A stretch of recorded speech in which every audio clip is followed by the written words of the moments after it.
I'm just going to have a look at two mowers today. I'm not really going to review them, but these are two mowers I use for work, and I'm going to look at some of the features that you might want to look out for if you're doing mowing on a daily basis like I do. And my ideal mower would have this engine on this mower, but what we've got here is an Alco. This is a Alco Powerline 5300 BRV with an 850 series engine, and this is an Atco 675 series. It's a Quattro 22 SV. This one is a 163cc and this one is 190cc. Yep. And so if you're mowing on a regular basis, this engine isn't quite powerful enough for me.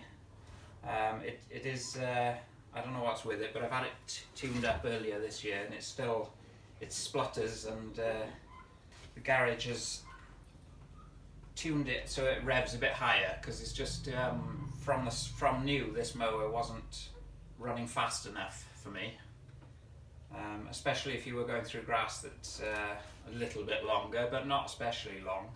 It would struggle, so that engine splutters and things. It's got a different blade on this one to this mower. It's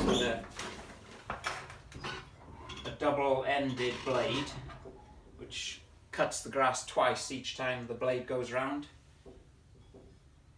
at different heights. It does a very nice cut actually. A little bit more fiddly to sharpen, but it's not too bad. You have to sort of do a lot of it with a file rather than a bench grinder. But it does a very nice finish on the cut. This one has got some, I think you call them rubber flanges around the engine mounts, and that cuts down on vibration. I don't know if that's a part that's going to wear itself out to the point where the engine vibrates even more. I don't know, but so far that's fine. It doesn't vibrate much. This one had a guard. This has got a guard on the exhaust, as it should have. This one's broken off because the metal was very thin on the mounting of that guard that goes over the exhaust. So that has sort of rattled itself into nothing and disappeared. This one's got a click connect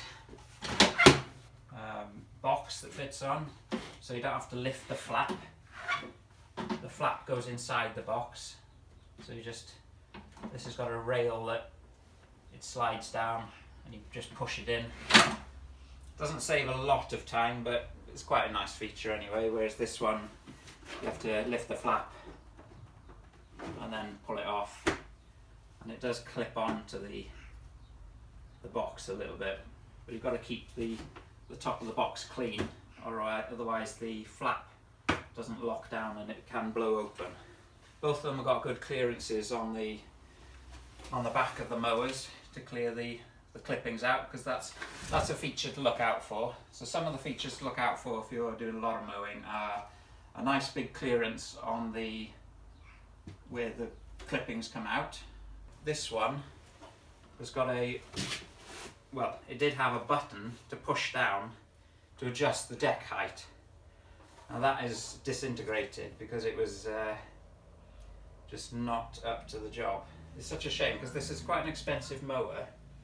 There's a few little features that just let it down, and one of them is this button to press down on the deck adjustment, which I now use a wooden dowel rod and just shove that in, because it's not even worth replacing that. It's just going to go again.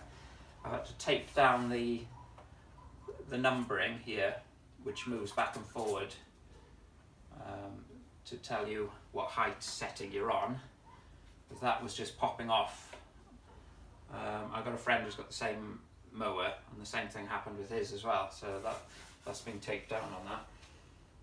The other thing that's let this mower down a little bit is the clips for the handlebars. You've got fold over handlebars to save space, which I'm not really bothered about saving space, but I suppose it's all to do with shipping and all things like that. So this one's got spring-loaded clips that you can pull out and then fold the handles over. So I've taped these closed as well, because it doesn't take long before they work themselves loose and your clips come undone. And the mower before this one then, that had the old, instead of clips, it just had a winding wheel, and you can wind the wheel up quite tight on those types of handlebars, but they work themselves loose as well. I'd like to see a better system, and this one seems to have a better system here with this.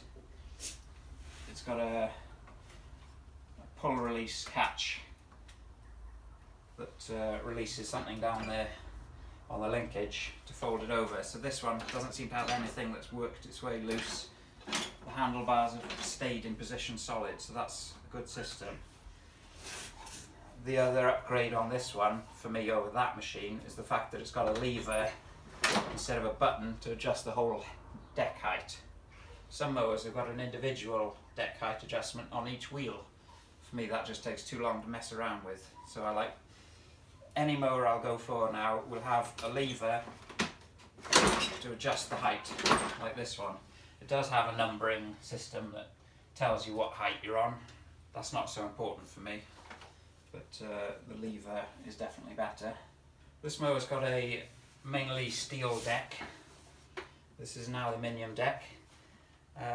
Aluminium decks are more expensive.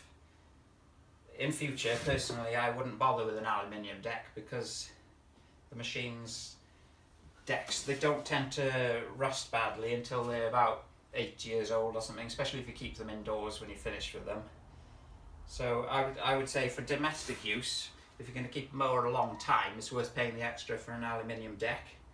But what tends to happen is other bits on the mower tend to break apart before the deck now anyway, with me. They're all replaceable parts, but the main thing would be to have a plastic guard on the back. So that's one thing to have. Most of them have plastic guards now anyway, because I've had mowers before with a painted steel guard on the back, and that just tends to rot through after a few years. So that's one thing to look out for. This one doesn't even have an engine adjustment for the throttle. It just has a wheel speed for how fast you want to roll along. Whereas this one's got engine speed and wheel rotation speed, so that's a bit more fancy, so that's a better setup. This has actually got a little port to connect a hose pipe to, so you can wash the deck out, which is quite a nice feature. Not that I tend to use that much. The mower gets so much use that it's not really worth connecting a hose pipe to for me. If there isn't a problem with the machine, just keep using it. Aside from the obvious servicing of plugs and filters, sharpening blades and things like that. So this mower, it works great, but the next mower will be 190cc minimum, like this one. This mower is 190cc, and I wouldn't go for anything less than that for regular use. Both these mowers have got side discharge attachments that fit on the side. I never bother with those. It's just not for me really, those things. They've both got mulch plugs that fit in the back and the discharge chute. I do use the mulch plugs sometimes where the lawn is cut very regularly and you don't want, if the customer doesn't want the clippings collected or taken away, then use a mulch plug. But if you use a mulch plug on long grass, you're going to struggle with the mower then. The engine's going to have to work too hard. So to summarise, mowers for heavy use or everyday use. Features to look out for: a lever for the adjustment of the deck height, an engine that's going to give you plenty of power, like 190cc at least, and a decent sized chute for ejecting the clippings out the back, a decent linkage on the handlebars so it's not going to rattle and work its way loose. The blade on this one does a very nice cut, but I don't think the the twin-ended blade is essential. It's a lot easier to sharpen a single-ended blade.